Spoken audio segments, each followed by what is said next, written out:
Un jour, je crois, il y a pratiquement 6 ou 7 ans en arrière. Non, ouais, 6 ou 7 ans, voire même 8 en arrière. J'ai posé la question à un groupe de jeunes filles. C'était des collègues. Et j'avais posé cette question. Si un jour, il arrivait que l'homme avec qui tu vis actuellement, ton mari, finissait dans un fauteuil roulant ou se retrouvait dans une situation où complètement, il ne pourra plus te satisfaire sexuellement. Il ne pourra plus te faire l'amour. Il perd sa santé. Est-ce que tu seras capable de rester avec lui? Sur les 6 ou les 7 femmes auxquelles ces questions ont été adressées, il y en avait juste une seule qui m'avait répondu ce jour-là, oui. Et la seule qui m'avait répondu oui, c'était une dame qui avait pratiquement 60 ans.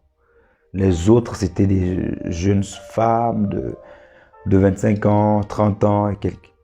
Et la plupart m'ont dit clairement non, moi je ne peux pas. Comment je vais rester avec un homme malade, un homme dans un fauteuil roulant, un homme qui ne pourra pas me satisfaire et tout. Elles avaient toutes leurs raisons. Et je comprends réellement que la mentalité, la façon de voir les choses au temps de nos parents et aujourd'hui, c'est pas du tout la même chose. Il y a un grand fossé, il y a une grande différence. Pour le meilleur et pour le pire. C'est le thème de cette vidéo. J'aimerais poser la question à vous tous qui êtes mariés, à nous tous qui sommes mariés. Si le pire arrivait, est-ce que nous serons capables de le surmonter? Parce que quand on va se marier, le prêtre ou le pasteur, il dit, accepteriez-vous, machin, accepteriez-vous prendre pour épouse ou pour époux telle personne pour le meilleur et pour le pire, jusqu'à ce que la mort vous sépare. Cette phrase même dans plusieurs cérémonies n'est plus prononcée. Mais c'est une phrase qui a toute son importance. C'est un propos lourd de sens. Quand vous dites à une personne, je vais t'aimer, je vais rester avec toi jusqu'à ce que la mort nous sépare, c'est un engagement. Vous vous êtes engagé. Mais aujourd'hui, est-ce que c'est ce qui se passe? Le pire, j'aime souvent poser cette question à des célibataires. Imaginez le pire qui puisse vous arriver dans le mariage. Imaginez, vous mariez et 2 mois après votre mariage, votre mari finit en prison. Parce qu'il y a des hommes qui finissent en prison innocemment. Il finit en prison pour 5 ans. Est-ce que vous allez rester là à l'attendre pendant qu'il est en prison? Est-ce que vous saurez aimer cet homme-là, lui rester fidèle jusqu'à ce qu'il sorte de prison, jusqu'à ce que Dieu fasse grâce? Vous vous mariez. Est-ce que vous serez capable de rester avec votre femme si demain elle tombait malade, elle finissait à l'hôpital, dans un coma pendant 2 ans? Il y a des gens qui font 5 ans dans le coma. Votre époux se retrouve 2 ans dans un coma. Est-ce que vous serez là, fidèle? Est-ce que vous allez l'aimer? C'est ça le problème.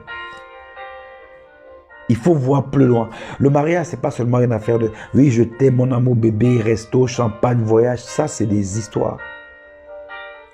Quand on se marie, on décide de rester marié. J'ai pris la décision, l'engagement de vieillir avec ma femme. Depuis toujours, je me suis promis à moi-même de ne pas faire d'enfant avec 2 femmes différentes. Jamais. J'ai dit non, Dieu, je ne veux pas faire ça. Donne-moi la force de ne pas le faire. Aujourd'hui, par la grâce de Dieu, nous avons 3 enfants et c'est avec la même femme. Je me suis toujours promis de ne pas faire d'enfant avec 2 femmes différentes. Jamais de la vie. C'est un choix. Ma femme, quand je l'ai rencontrée, quand elle était célibataire, c'était une femme qui avait un corps d'athlète. C'était une athlète. Elle pouvait faire 500 squats. 500 squats. Je me rappelle au début quand on était fiancés, on faisait le sport ensemble. Elle pouvait avaler de ses squats, laisse tomber. Elle avait un ventre plat. Tu voyais même les traces. Elle avait des abdominaux, ma femme. Mais après 3 maternités, elle a perdu ses abdominaux. Forcément, le corps de la femme subit des modifications. C'est un choix. Je dis je l'aime, que son corps subisse des modifications ou pas. Je l'aime, je vais rester à ses côtés. C'est un choix. Je ne veux pas divorcer. Je ne veux pas faire ce. C'est un engagement. Je ne lutte pas avec ça, mais c'est un choix que j'ai fait. Alors quand je vois aujourd'hui comment le divorce est devenu banal, comment on peut divorcer pour des raisons bêtes et stupides, je me demande où est-ce qu'on va. Où est-ce qu'on va? Jusqu'où sommes-nous prêts à aller? Jusqu'où cette génération est-elle prête à aller avec les histoires de divorce aujourd'hui? Ou pour X, pour Y, on divorce. Il n'y a même pas de raison valable. C'est même pas solide. C'est même pas fondé. Sachez ceci. Chaque fois que deux chrétiens divorcent pour des raisons non fondées aux yeux de Dieu, c'est un doigt d'honneur qu'on fait à Dieu. Je vous dis la vérité. C'est une insulte. C'est un blasphème. Nous crachons sur la seigneurie de Dieu, sur la souveraineté de Dieu. Est-ce que nous sommes prêts à rester pour le meilleur et pour le pire? C'est ça, c'est là qu'on voit la maturité d'un couple. Pour le meilleur et pour le pire. Il faut que cette phrase revienne dans nos cœurs. Je t'aime, je vais rester avec toi pour le meilleur et pour le pire. Le pire qui puisse arriver, c'est pas que la mort. Le pire dans le mariage, ça peut être l'adultère. On ne le souhaite pas, personne ne le souhaite. Je ne veux pas commettre l'adultère parce que je crains Dieu, je ne veux pas. Mais si ça arrivait, est-ce que, s'il arrivait qu'un jour, votre femme vous trompait, elle regrettait sincèrement, est-ce que vous seriez capable de lui pardonner? Vice versa, seriez-vous capable de pardonner à votre mari, ainsi de suite? On peut imaginer le pire. Quel est ce pire qui puisse vous arriver? Votre femme peut ne pas avoir d'enfant. En me mariant, je me suis dit, s'il arrivait que ma femme n'arrivait pas ou se retrouvait incapable de me donner des enfants, je vais toujours l'aimer. Je ne vais pas prendre une deuxième femme ou je n'irai pas faire des enfants dehors. Je vais l'aimer. Je vais rester à ses côtés. C'est un choix. Le mariage, c'est un choix. Ce n'est pas facile tous les jours. Il y aura des hauts et des bas, mais on prend la décision, on prend l'engagement de rester fidèle.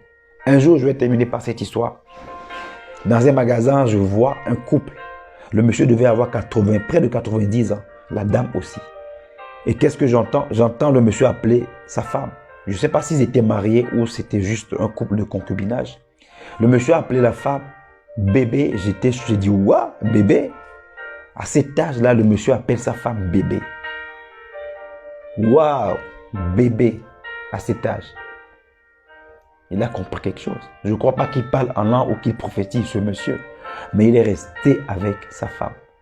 Pourquoi aujourd'hui on doit croire que le fait de ces histoires de rester avec la même personne pendant 30, 40, 50 ans, c'est révolu? Non, c'est encore possible. Il est possible de vieillir avec la même femme. Il est possible de vieillir avec la même personne. C'est encore possible. Et nous pouvons le faire. Nous pouvons tous le faire. Job 4, 6 dit, ta crainte de Dieu n'est-elle pas ton soutien? N'est-elle pas ta force? Ce qui te soutient dans les moments difficiles, c'est la crainte de Dieu. Quand les moments arriveront où vous serez tenté d'abandonner votre femme ou votre époux parce qu'il a des problèmes de santé, il a des problèmes de frigidité, ou votre époux a des problèmes d'impuissance sexuelle, il ne pourra plus vous satisfaire pendant 2-3 ans, vous aurez la force avec Dieu de rester à ses côtés et de l'aimer, de ne pas l'abandonner, de ne pas le tromper, de ne pas la tromper, de rester fidèle à votre épouse jusqu'à ce que la mort vous sépare. Je veux que cette phrase revienne dans nos cœurs. Jusqu'à ce que la mort nous sépare. Que le pire arrive. On reste et on fait tout pour éviter ces histoires d'adultère qu'on voit un peu partout aujourd'hui. Le Seigneur veut susciter une génération d'hommes et de femmes qui s'aiment réellement dans la crainte de son nom. Que Dieu vous bénisse.